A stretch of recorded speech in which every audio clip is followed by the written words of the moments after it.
Le grand cirque de l'élection de mardi où Vincent Labrune brigue un nouveau mandat et face à lui, il a failli y avoir personne quand même. Ouais. Donc ça, c'est déjà le premier truc. Voilà. Et il y aura Cyril Linette, donc ancien de l'équipe, du PMU, de Canal+. Et ouais. Ça a son importance. Ça a son importance. Je rappelle juste que le bilan de Vincent Labrune, hein, les droits TV sont passés en gros de 800 à 500 millions d'euros. Bah, même du milliard. Ouais. C'était signé avant lui. Mais bon, ça, les milliards. Bon, ça, on peut en parler. CVC aussi, hein, qui concentre quelques critiques. CVC, on rappelle, hein, fonds d'investissement. Auquel le foot français doit reverser 13% de la totalité de ses revenus à vie. Jusqu'à la fin de son existence. Voilà.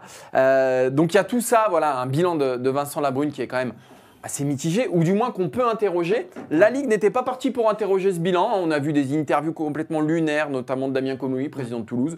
Moi, le bilan de Vincent Labrune, ça ne m'intéresse pas. Ok, ce qui m'intéresse, c'est l'avenir. Ok, pourquoi pas, ça l'intéresse pas. Bon, et donc on a une espèce de cirque absolu. Finalement, il y a Cyril Linette qui a réussi, grâce à l'appui notamment de la ministre des Sports, à s'intégrer et à faire vivre un débat. Maxime, tout ça quand même donne... Maxime, il est chaud, mais je vous le dis, il est chaud. Hein. Mais pendant nos vacances, j'étais là, il envoyait des textos, machin, non, faut y aller, faut y aller. Maxime, tout ça donne quand même l'impression d'un gigantesque foutoir et donne surtout une image assez pitoyable. Bah, déjà, oui. On a échappé à une élection la plus une non-élection. En fait. Voilà. C'est-à-dire que Vincent Labrune a failli se retrouver tout seul. Alors, il faut savoir que pour qu'il y ait des candidats en face de lui, il y avait 3 postes à pourvoir.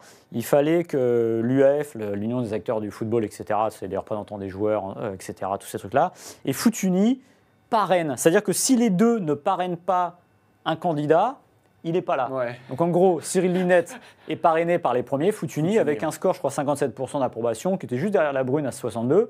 Et globalement, de la vie générale, il a été le meilleur sur sa présentation parce qu'il connaît le sujet, etc. Voilà, et c'est un entrant aussi dans l'élection, donc il a des idées, c'est toujours comme ça. Et bien l'UEF lui a pas donné son parrainage, qui disait qu'il ne pouvait pas y aller, que Labrune se retrouvait face à, en gros, Carl Olive, qui lui veut pas être président, se retrouvait aussi face à Alain Guérini, le patron de Panini. Mais ça, c'est incroyable. Alors, vous avez sûrement lu les histoires dans l'équipe, des accointances avec Philippe Piat, non mais, moi, honnêtement, à mon âge, je ne fais pas de jeunisme, hein, je comprends, mais que le président du syndicat des joueurs soit là depuis 1969, 1969, et le président de PDG Panini, bon ça c'est un problème, il est élu, enfin il est gardé jusqu'à 79, c'est-à-dire que je ne marchais pas encore. Enfin, c'est déjà, ça doit poser question. Et le fait, comme tu l'as dit, que Linette doit appeler la ministre pour avoir le parrainage, mais qu'en l'échange, il laisse son poste s'il perd.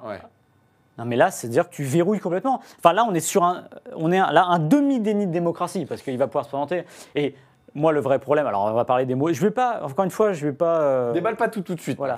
Les mots du football français, c'est-à-dire que moi, c'est surtout de ça que j'ai envie de parler. C'est-à-dire que là, enfin, quelqu'un, là pour le coup, explique. Clairement, nous, on en parle souvent, et ça paraît, et c'est presque rassurant.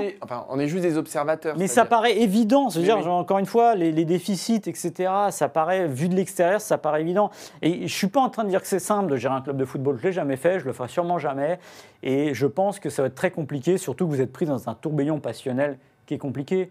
Mais enfin bon là, il faut quand même revoir les choses parce que comme tu l'as dit, on est parti de Mediapro à 1 milliard. Ok, Mediapro, on ne va pas tout mettre sur le dos de Labrune hein, parce qu'il arrive, peut-être qu'il fallait négocier, peut-être qu'il fallait accepter, c'est autre chose. Peut-être qu'il fallait aussi, les présidents, être un peu plus... En fait, le problème du football français, c'est le court-termisme. C'est-à-dire qu'ils ont vu le milliard.